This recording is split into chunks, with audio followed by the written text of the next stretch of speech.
So today on Patches, we're working on gauges. And as you can see, I'm using all old gauges.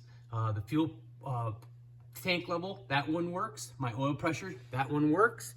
And my amp gauge. So basically these came out of 3 different old Jeeps part bins that I had around. But temp gauges are usually junk because the little end breaks off or something. So I ended up buying a brand new gauge. Now I bought one with a chrome bezel, and I will show you why. So why would I get one with a nice chrome bezel if I don't want to use it? Well, I hate when we put in gauges that are like one is brand new. And so what I'm going to do instead is I'm going to take this crusty one off this oil pressure gauge. This one's stuck, as you can see. And this was the one that was in the Jeep, and it matches the bezel on the rest of them. So I'm going to remove that, the old, take the screwdriver and work it all the way around.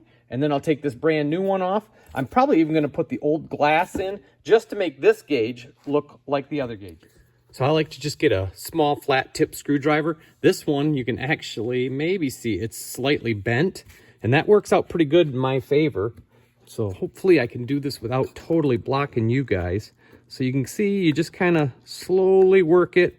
You don't want to go too much at any one time or you'll kind of tear this metal a little bit or kink it. And either one of those you don't want to do, because when you go to put it back together, it will the metal will probably tear. So if you do that a little bit and then take your end that's kind of round it this way, just kind of go backwards on what you just did, you can kind of just slowly work this bezel right off without really damaging it at all. And to me, the best part is you also don't damage how it looks. So it still has a nice old look to it. All right, there we go. Let's get back to the side now. You can see a lot of rust and crud is behind that. Take your time if you haven't done it before. I've done these a few times. Not like it's a big deal or anything, but once you kind of get used to doing it, it's not as bad. So hopefully you can see, just about got this one off. Just a couple little tabs probably holding. Yep. Just kind of work our way around it real quick, just to make sure those are all open.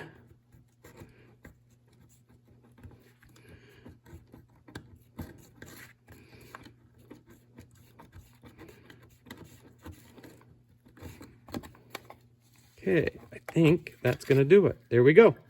So there's our old junk gauge. We'll get rid of that. And there is our bezel. We'll clean the glass on the inside and the out. Now we'll get this one off. I won't show you that one because it's pretty much the same deal. Okay, so one thing this new gauge had is it has this little white ring in it. That's because there is a light behind this. You can see the wiring right there. I'm not going to use the light, so I'm not going to probably put that back, but it's just a little spacer and it lights up the face. But as long as this one goes on nicely, we'll just put it right back on kind of the way it was. So there you go. You can kind of see brand new gauge. Now it looks kind of old. So let's go ahead and seal this back. Now that I know everything will fit, I'll just end up taking this old gauge and these new parts, throw them in a box, and you know, maybe someday I'll use it. So I like to try to use a nice small ball peen hammer and just kind of start, because you can just kind of lightly start working that edge back to where it needs to go with this.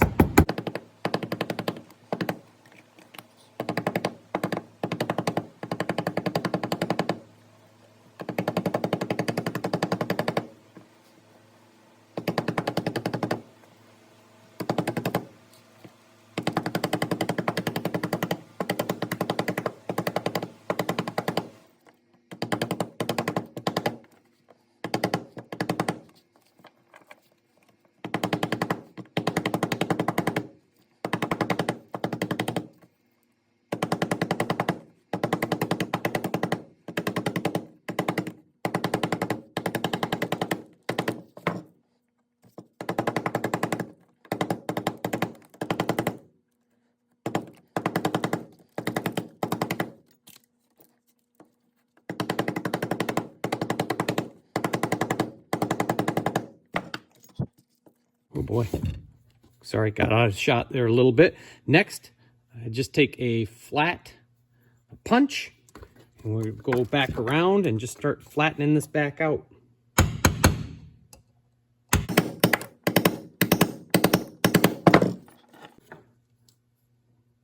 So hopefully you can see that's just starting right here to flatten out. You can see where it's sort of rounded, but you can see where it's sort of rounded here from the ball peen hammer. So just keep going with this.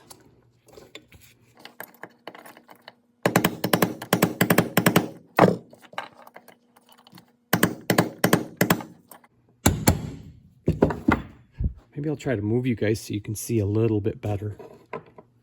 I don't know if this will be better or not, but we're going to try it.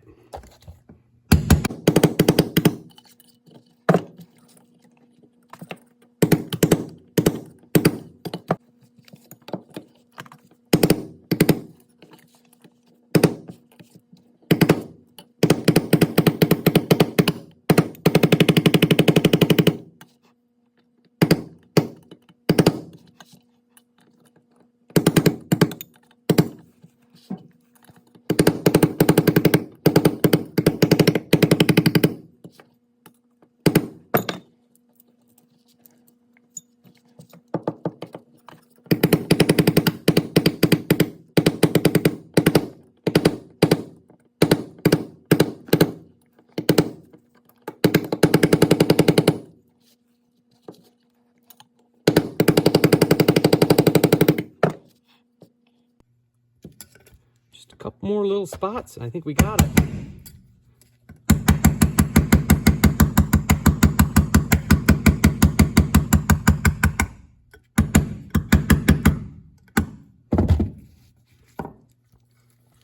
All right, let's see. So there it is. Oh, you can see right there, got a couple little ripples. We'll get those.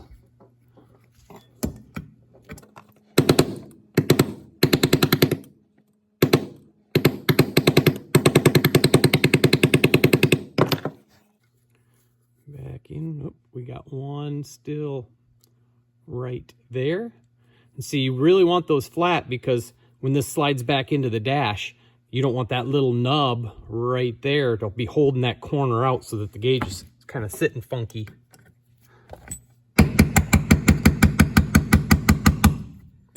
So take your time is the motto here.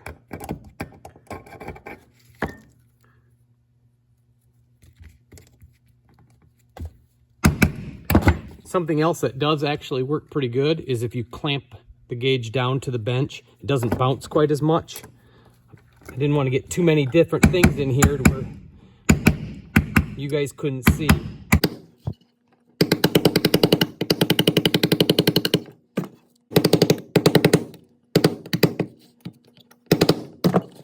One more thing I should tell you is make sure that your glass, tap on it, make sure that that isn't rattly. If it's rattly, then this thing is not tight enough and you're gonna have to roll that edge just a little bit more to get it in there. Get this in.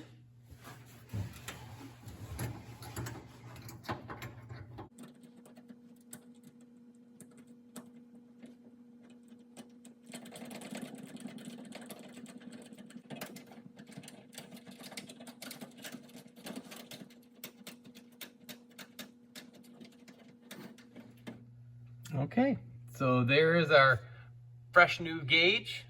It looks just as old and crusty as the rest of them. I got to do some work on the speedometer, so that's going to be possibly a video if it ends up working out good. But I should have probably, oh, let me let that focus. It would have been neat to go in with like a Sharpie and cover some of that blue because that kind of stands out. I don't really like the way that looks, but hey, looks pretty good. We'll get under the hood now. Get it hooked in right there, get this old sensor out, and we'll have a temp gauge. So I was running the Jeep, got it up to temp a little ways, and gauge works nice. All right, well, that's about it for this video. As you can see, we're starting to get patches back together. Seats are in, headlights are working. We got tail lights and turn signals. Got one of these little cheapy aftermarket ones. I'll throw a link in the description. Let's see, last big thing, it's not gonna be that bad, is we're pulling the old generator and putting in a single wire alternator. So, hey, thanks for watching. Check back real soon.